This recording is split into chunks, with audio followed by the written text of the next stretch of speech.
आताची महत्त्वाची बातमी सासवडमधील वाहतूक कोंडीचा व्हिडिओ सुप्रिया सुळे यांनी ट्विट केलेला आहे। उड्डाणपुलांची कामं तातडीने करण्याच्या सूचना देण्याची मागणी सुद्धा त्यांनी केली आहे।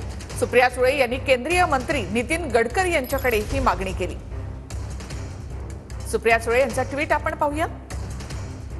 सासवड शहरामधील वाहतूक कोंडीचे विदारक चित्र दाखवणारा हा व्हिडिओ।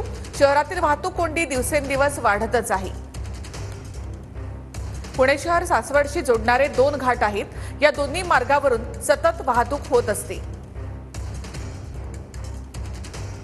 दिवे घाटाच्या मार्गाने येणारा आणि पालखी मार्गाचा भाग असणाऱ्या बाह्यवळण रस्त्यावरील उड्डाणपुलाचं काम रखडलं आहे। माजी केंद्रीय रस्ते आणि महामार्ग मंत्री नितीन गडकरी यांना विनंती आहे की कृपया सासवड शहराच्या बाह्यवळण मार्गावरील उड्डाणपुलांची कामं तातडीने पूर्ण करून हा रस्ता लवकरात लवकर पूर्ण करण्याबाबतच्या सूचना संबंधित विभागांना द्याव्यात।